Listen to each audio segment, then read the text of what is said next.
Hello everybody and welcome back. I think we've got this now. Just to be safe though. It was the murderer and Robert Hammond.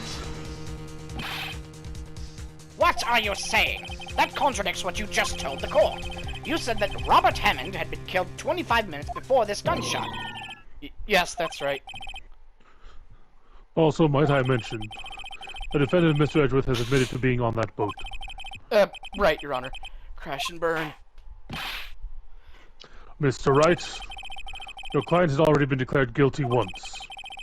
I'm going to have to penalize you for this foolishness. Oops. Okay, so we're wrong on that one. So then it is Edgeworth and Hammond. Yeah. But Hammond was shooting at Edgeworth. Miles Edgeworth and Robert Hammond. Yes, I believe you are mad. That is exactly what I've been telling the court this whole time. You're agreeing with me, and yet what did you just say? That Robert Hammond had been killed 25 minutes before the shot on the boat? Yes, that's what I said. I was just testing you, Von Karma. Mr. Wright, your client has already been declared guilty once. Okay, I'm bad at this. I'm sorry. Edgeworth and the murderer. Of course, it was Edgeworth and the murderer. After the murderer killed Robert Hammond at 11:50, he assumed the guise of Mr. Hammond and met Edgeworth.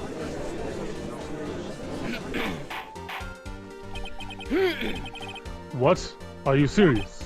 Yes, Edgeworth won't tell us why he went to the lake that night. However, I have a hunch. That night, Robert Hammond called Edgeworth to the lake. Now, Edgeworth didn't know Robert Hammond's face that well. That's why he didn't suspect anything when the murderer took Robert Hammond's place. I'm not sure what to make of all this. Ludicrous! Mr. Wright, tell us the name of the murderer, then. Yanni Yogi. The murderer's name? Right, it's... Miles Edgeworth. I don't know. Actually, I don't know the murderer's name. You don't know? Bah! Again, you waste my time! I don't know because he never told us. The murderer is the caretaker of the boat shop, that old man. At 11:50, he was the one who killed Robert Hammond. The caretaker of the boat shop. Why did he do this? There weren't any boats on the lake then. Why would he have to go all the way out on the lake just to shoot someone? May I suggest that the real scene of the crime was not on a boat? What? Well then, where did the murder take place? Show the judge In where the the murder boathouse. really took place.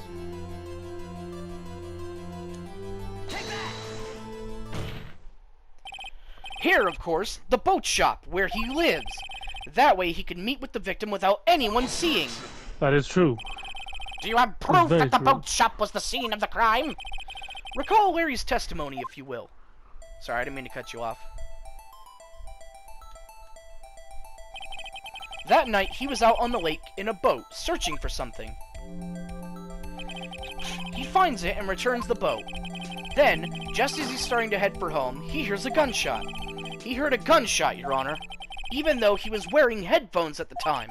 In other words, the gunshot was very, very close by. And where would that be if he had just returned a boat? The boat shop.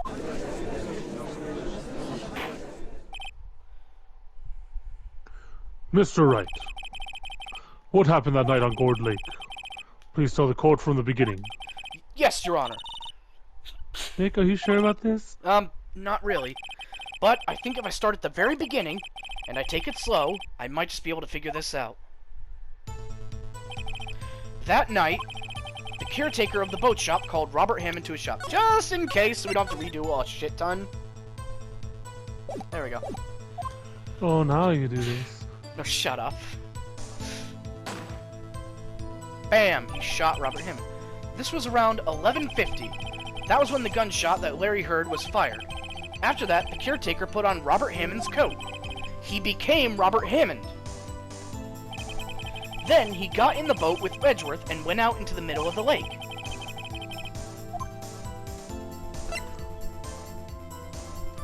Then who fired the pistol on the boat, Mr. Wright? Of course, it was the murderer who shot the pistol. He shot twice. Both missed Edgeworth on purpose. Wait a minute. Yes? Why would he shoot twice if he didn't mean to hit anyone? Details! Know this, Mr. Wright. The moment you run out of explanations is the moment you lose. Tell us why the murderer had to fire twice. To create a Need a witness. witness. I believe he shot twice to create a witness, Your Honor. Create a witness. The murderer lifts his pistol and fires one shot.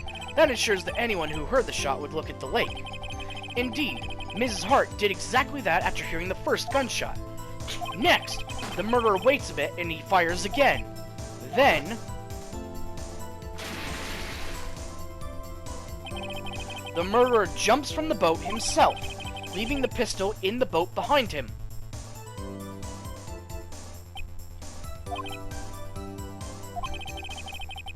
I see. Someone looking from the edge of the lake. It would appear that one of the men on the boat had shot the other. The murderer didn't know about the automatic camera, of course. That's why he shot twice to draw attention to the boat.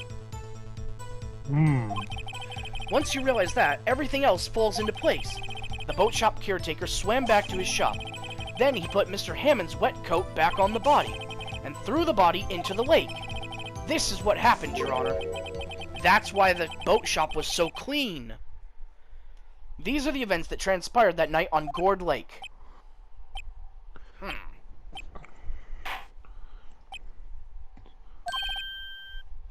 Bailiff, bring out the witness from before. The boat shop caretaker, quickly.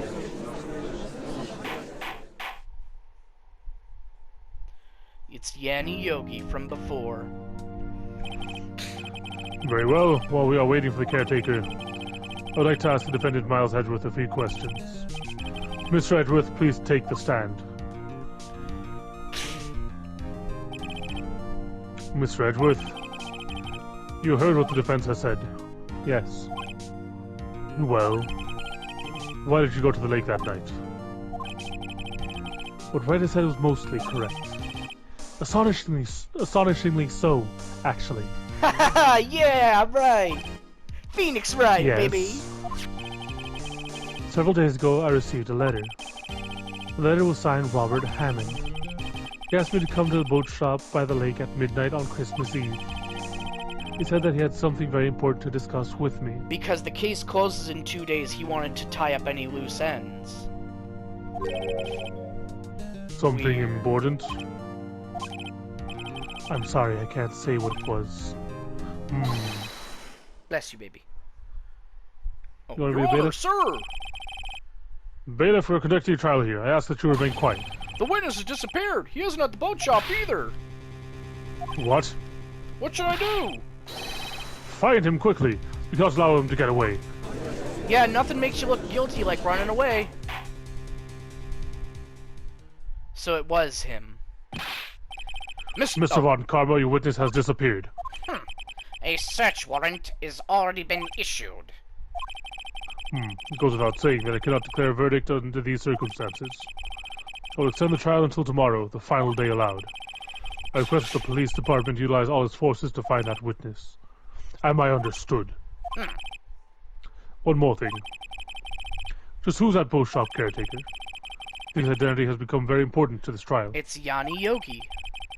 I want him, and I want to know who he is. Very well, court is adjourned. Arrest Yay. Mr. Phoenix Wright. Ah, wait! Or No! should we say Keith? No! So he just pretended to be crazy. Yay, Nick, you did it! Yeah. Well, at least we got out from under that guilty verdict. And what about Larry? That was something else. Even Von Karma didn't know what to do with his testimony. Larry really helped us out. Sure, once I sifted through his unique testimony. Still, he did save us. I just wish our cases weren't so down to the wire all the time. I know what you mean. Sometimes I feel like it's us on trial instead of our clients. Hey, Edgeworth. You look sad. Mr. Edgeworth? Hmm? Did you say something? Don't look so pained. I mean, it looks like you're probably going to get off the hook. You could try to smile a little. Relax. He's upset because his father's case closes tomorrow. I'm sorry. But I fear it's not over for me yet. What do you mean? Right. There's something that's been troubling me for a long time now. I don't know whether or not to tell you. Edgeworth? No, there's so little time left. I want to tell you to get it off my chest, but... Can't make up my mind. What is this about, Edgeworth?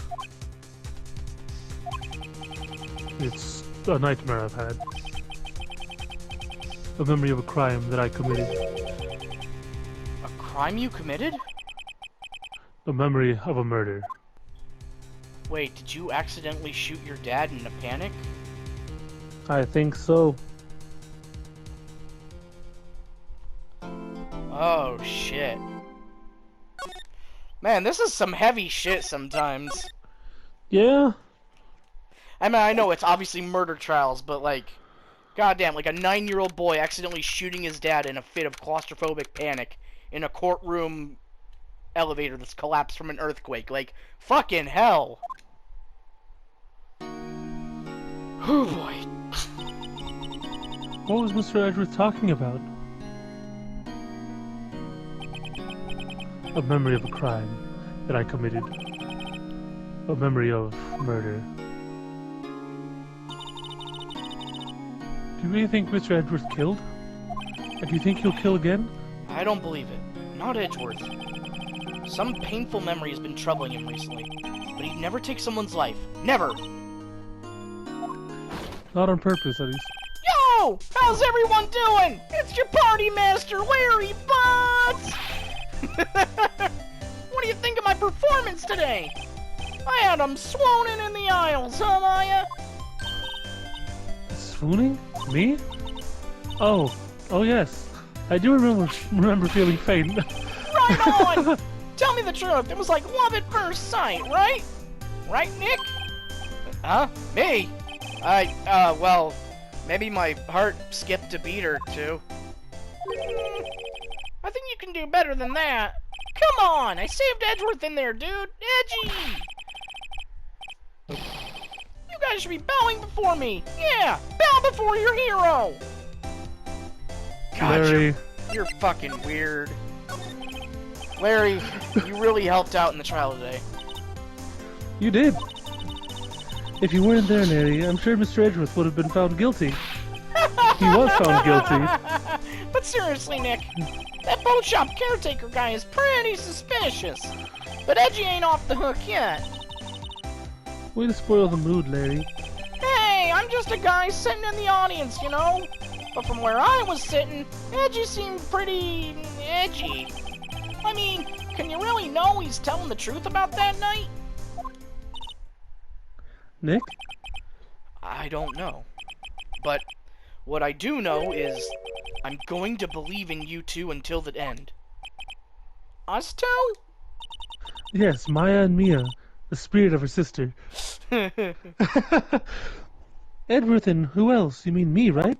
Nah, he means me. Right, Nick? Yeah, you, Larry. Not me? But why you, Larry? Huh? Actually, yeah. Why me, Nick? Enough of the silent treatment. Nick, why do you trust Mr. Edgeworth so much? I mean, he's changed recently, true. But when we first met him, he was kind of a jerk, don't you think? Jerk is putting it lightly. You didn't know him back then. Back when he wanted to become a defense attorney. Wait, was that when you two were classmates? Yes, in grade school. They saved me, Miles and Larry. They saved me and I'll never forget it. That's why I became a defense attorney, you know. What? Hey, Larry, what are you talking about? Huh? bad. Sorry. I kind of forgot. Okay, Nick, out with it. I'm going to hear the story today, and that's final. Okay. It's kind of a long story, so hang in there. It was the very end of 3rd grade. I was on trial. A class trial. A class trial? You remember, Larry? Spring, end of 3rd grade? A kid in our class got his lunch money stolen. Lunch money? Our school was really small. Every month, kids would bring in an envelope with money for lunch from home. Huh, I see. Anyway, this kid's envelope disappeared with $38 still inside. Wow. Oh, yeah. Now that you mention it, I do remember that. I could see why you'd forget, though. You were out of school that day. Anyway, the envelope had been stolen during PE class. I was coming down with a cold, so I had to skip PE that day. I was the only one not in class.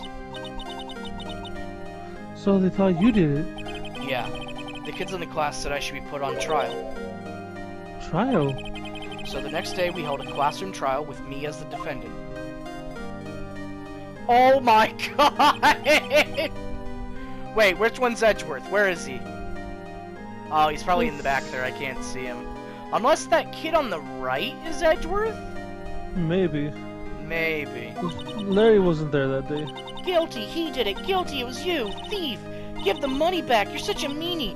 No one play with him. Just admit you did it. You can't hide the truth. Tell us the truth. We're not gonna play with you anymore. Yeah, no borrowing my eraser. You shouldn't be allowed in the relay race or on the library committee. Give me back my 50 cents I loaned you. Hey, did you rob the bank the other day?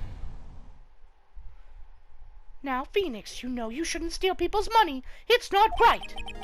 In the end, even the teacher thought I'd done it. Go over and apologize, Phoenix.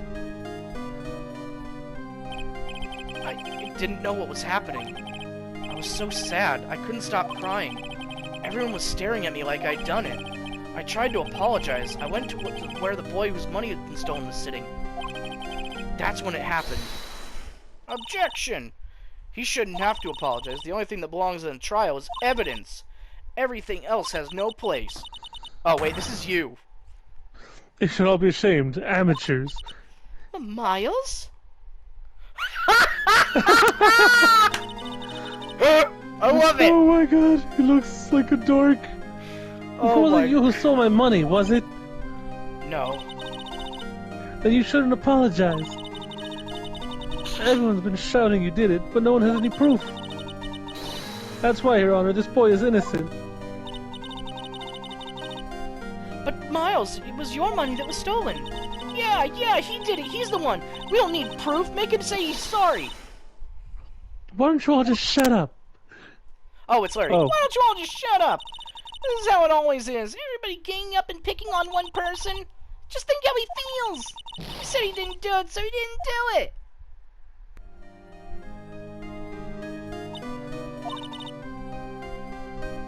Very well. I will replace the money myself. This class trial is over. That's how it happened. After that, the three of us were the best of friends. So you never found out who stole the money? Nope. Wow, I had no idea. Yeah, I had no idea either. I mean, I forgot. That's when I learned what it meant to be alone. Totally alone, without a friend in the world. Did a good thing, Larry. Yeah, well, I was just lucky that I took the day off from school. If I'd been there, they would have thought I'd done it. So, I kind of took it personally, see? When something smells, it's usually the butts. It's usually the butts, yeah. Anyway, Edgeworth and I talked after the class trial. That's when I heard his father was a defense attorney. I remember his eyes would shine when he talked about his father. I'm going to become a defense attorney, just like my father. Nerd! A famous defense attorney. Someone just throws a paper ball at him. Just his grandpa from outside the window. Then, a few months later, he suddenly transferred to another school. The DL6 incident. Right. I'm not sure, but the transfer probably had to do with his father's death. That's so sad. It was several years later when I heard Edgeworth's name again. There was an article about him in the newspaper. The headline was something like, "Dark Suspicions of a Demon Attorney." Fabricating evidence, manipulating testimonies, covering up facts. The article said he'd do anything to get a guilty verdict. Anything. Anyway, that's all the time we have for today. Thank you for watching, and we'll see you later. Adios.